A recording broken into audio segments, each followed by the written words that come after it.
శుభకార్యాలకు పూజార్ల కోసం వెతుకుతున్నారా? పూజారీస్.com లో అతి తక్కువ ధరలకే పూజార్లను ముందే బుక్ చేసుకోండి. వెంటనే కాల్ చేయండి. నమస్తే రమగారు. నమస్తే జయ. రమగారు, ముక్కోటి ఏకాదశి దగ్గరలోకి వచ్చేసాము. మరి ఆ రోజు యొక్క విశిష్టత, మనం ఏం చేయాలి, ఎట్లాగో స్వామివారిని ఎలా దర్శించుకోవాలి? ఉత్తర ద్వార దర్శనం చేస్తాం.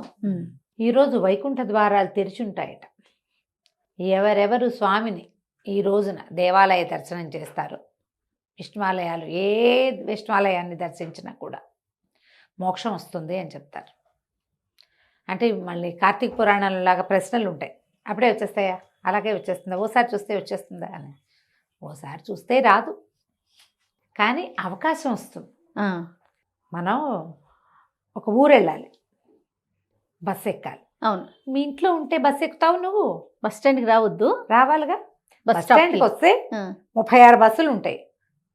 ఏదో ఒక ఊరు వెళ్ళేందుకు ఒక మార్గం కనిపిస్తుంది, అంతేగా. అది అట్లా ఆలోచించాలి. అది అన్ని బస్సుల్లో ఏదో ఒక బస్సు నీది. నువ్వు మోక్ష ద్వారానికి బస్సు ఎక్కుతావా, ఇంకేదైనా పక్క ఊరికి బస్సు ఎక్కుతావా, అది వేరే కథ. మనకు కావాల్సినవి ఏవైనా కర్మక్షయం జరుగుతుంది. మనం ఎన్నో రకాలు చేసుకొని ఉంటాం కదా, అవి తగ్గుతాయి, వాటిని ఖర్చు పెడతాం. మనం స్వామిని దర్శించడం వల్ల పుణ్యబలం పెరిగి కర్మక్షయం అవుతుంది, కర్మలు నశిస్తాయి. కాబట్టి తప్పకుండా ఈరోజు ఏకాదశి నాడు ఏం చెప్పబడిందో అది ఆచరించాలి. ఇప్పుడు ఏమిటి ఏకాదశి, ఏం చెప్పబడింది? ఏకాదశి అత్యంత విశేషమైన తిథి విశేషంగా చెప్తారు. తిథులు మనకి పాడ్యమి, ప్రతిపత్తు మొదలు పెట్టుకుని అమావాస్య తర్వాత వచ్చే తొలి రోజు నుంచి ప్రతిపత్తు అంటారు, లేదా పాడ్యం అంటారు. ఈ తొలి రోజు నుంచి 15 రోజుల పాటు వరుసగా తిథులు నడుస్తాయి, రోజుకొకటి. ఒక్కొక్కసారి ఆ తిథి చిన్నదవ్వచ్చు, ఒక్కో తిథి పెద్దదవ్వచ్చు. ప్రథమ తిథి మొదటి దాన్ని పాడ్యమి లేదా ప్రతిపత్తు, తర్వాత విధియ, తదియ, సవితి, పంచమి, షష్ఠి, సప్తమి, అష్టమి, నవమి, దశమి, ఏకాదశి. 10 రోజులు ఎట్లా ఉన్నా ఈ 11వ రోజు అత్యంత విశేషమైన రోజు చెప్తారు. ప్రతి తిథికి దాని విశేషం దానికి ఉంది. ప్రతి తిథికి ఈ తిథులన్నిట్లలో చతుర్దశి దాకా ఉన్న తిథులలో అత్యంత విశేషమైన తిథి, మనకి మోక్ష మార్గాన్ని చూపించేది ఏకాదశి. ఈ ఏకాదశి అనే తిథి స్వరూపము సాక్షాత్తు విష్ణువంశ సంభూత. విష్ణుమూర్తి మురాసురుడనే ఒక రాక్షసుడితోటి యుద్ధం చేసి, ఆ యుద్ధకాలంలో వాడెప్పటికీ మరణించకపోతే అతను జలాశయంలో దాక్కుంటే ఈయన ఒక గుహాంతర భాగంలో నిద్రించాడట, అలసిపోయి. విష్ణువు కూడా అలసట ఉంటుందంటే ఉంటుంది, జగన్నియామకుడైతే మాత్రం ఆయనకు అలసట ఉండదు అనుకోవడానికి వీలు లేదుగా. ఏదో కారణంతో అలసిపోయాడు. ఆయనకు ఒక ఇంత విశ్రాంతి తీసుకుంటుంటే ఆ మురాసురుడు నీటిలోంచి వచ్చేసి గుహాంతర భాగంలోకి ప్రవేశించి విష్ణువు మీదకి ఆయుధం ఎత్తాడు. అయితే ఈ నిద్రలో ఉన్నటువంటి విష్ణుమూర్తి శరీరంలోంచి ఆయన యొక్క అంశాస్వరూపం, ఒక కళ ఆయనలోంచి, విష్ణు కళ ఒకటి బయటకు వచ్చి మురాసురుణ్ణి సంహరించి, ఆ వచ్చిన కళ స్త్రీ స్వరూపంలో ఉంది, ఒక కన్యకా స్వరూపంలో. తనలోంచి బయలువడినటువంటి ఆ విష్ణు కళకి ఏకాదశి నామధేయం చేశాడు విష్ణువు. ఆయనకి అత్యంత ప్రీతిపాత్రమైన తిథి స్వరూపాన్ని ఇచ్చాడు. దానికి రోజులలో, మానవులు గణించేటువంటి రోజులలో ఒక రోజు నీది. నీ రోజున నన్ను స్మరించిన వాడికి మోక్షం లభిస్తుంది, నీ రోజున నా కోసం ఉపవాసం చేసేవాడికి మోక్షం లభిస్తుంది, విష్ణు సాయుధ్యం లభిస్తుంది అని ప్రపంచం మొత్తానికి అవకాశం ఇచ్చాడు.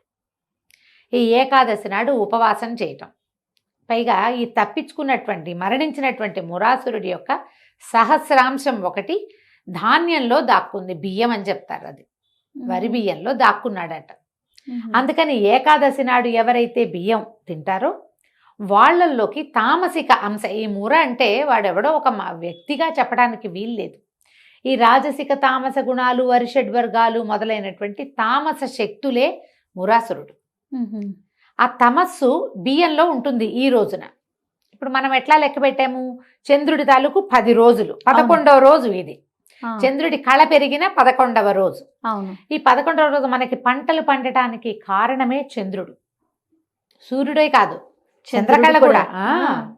చంద్రకళ కూడా పంటలు పండటానికి, ఆ మనకి వాతావరణంలో ఉండే తేమ శాతం చంద్రుడిది, తేమ, ఆ తడి, మాయిశ్చర్ చంద్రుడి వల్ల వస్తుంది.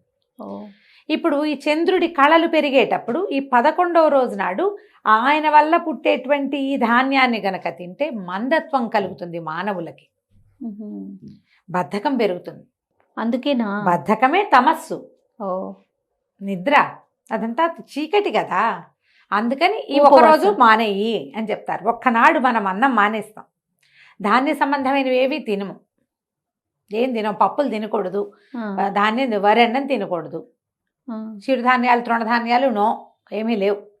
మర్నాడు తినేసరికల్లా నువ్వు మామూలు అవుతావు. ఈ ఒక రోజు తప్పించటానికి ఈ రోజును పెట్టారు. 10వ నాటికి దాంట్లో వచ్చేటువంటి ఆ ప్రత్యేకమైన తమస్సుని జయించటానికి.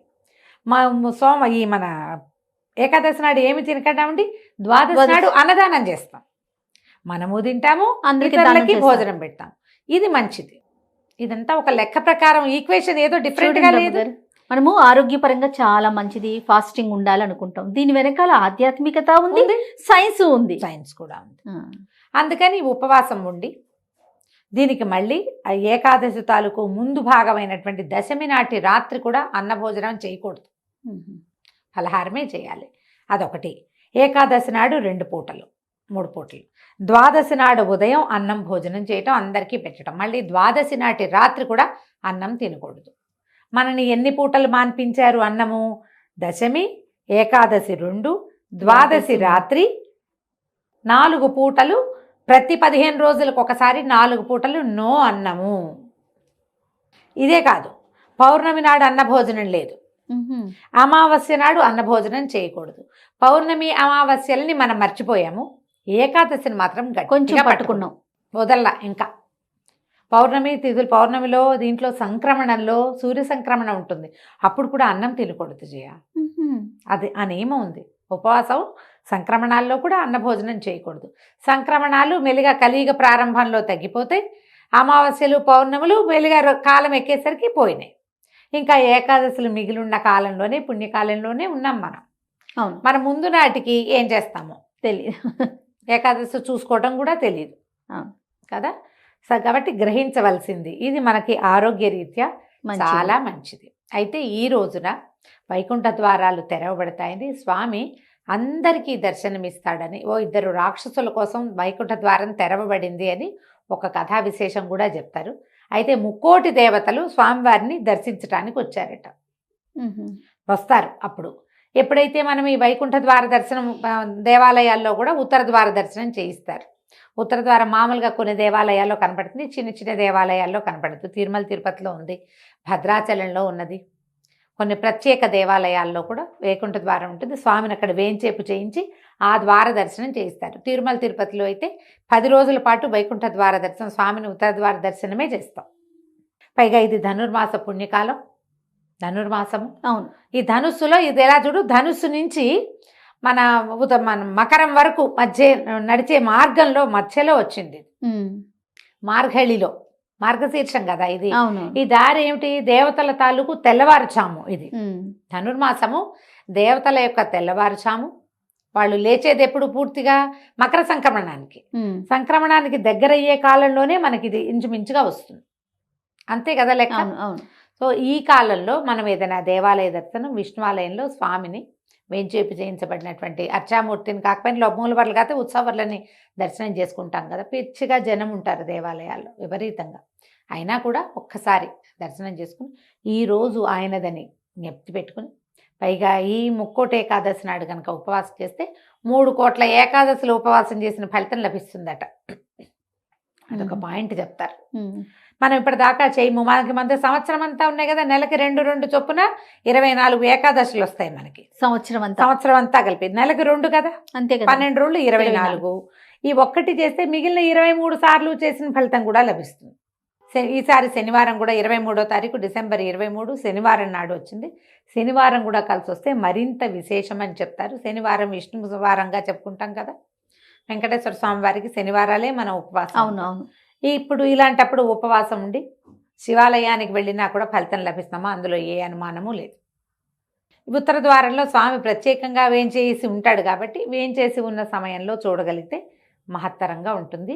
అన్నము వద్దు, తద్భిన్నమైనవి అన్నం వాడకుండా, బియ్యం వాడకుండా చేసే ఏ పదార్థమైనా తినచ్చు.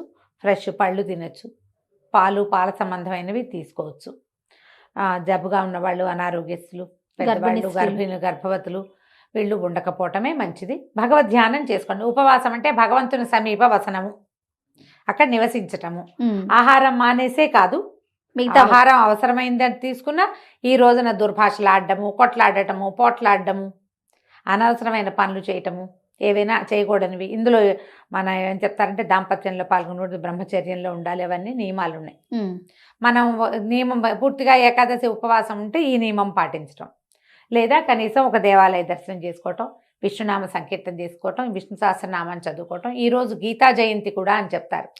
ఈ రోజునే ఇదే రోజున హాలాహలము అమృతము రెండు పుట్టినాయి సముద్రంలోంచి అని చెప్తారు. ఉదయకాలంలో హాలాహలం పుడితే ఆయన శివుడు స్వీకరించాడు, సాయంకాలం వేళ అమృతం పుట్టింది. ఇది ఒక కథ. కథనాలు బోల్డ్ అని ఉంటాయి కదండి. అక్కడి నుంచి ఈ రోజునే గీతా బోధ చేశాడు. భగవద్గీత బోధింపబడిన రోజు, యుద్ధం మొదలు పెట్టారు అని చెప్తారు. కాబట్టి గీతా జయంతి కూడా మనం జరుపుకోవచ్చు. భగవద్గీత చదువుకోవచ్చు, భాగవతం చదువుకోవచ్చు, రామాయణం చదువుకోవచ్చు. ఏదైనా సరే భగవంతునికి గుణకథనం చేసేటువంటి ఏ కథా విశేషాన్నైనా వినొచ్చు, చదువుకోవచ్చు, చెప్పచ్చు, స్తోత్రపారాయణ చేసుకోవచ్చు, విష్ణునామ సంకీర్తన, హరే రామ రామ రామ హరే హరే, హరే కృష్ణ కృష్ణ కృష్ణ హరే హరే. ఈ ఒక్కటైనా రోజంతా అనుకోండి, ఖాళీగా ఉన్నప్పుడు స్మరించుకోవటము. అవకాశం ఉన్నవాళ్ళు ఉపవాసం ఉండొచ్చు, భగవద్ దర్శనం చేసుకోవచ్చు. తప్పకుండా రమ్మగారు. నమస్తే. నమస్తే జయ.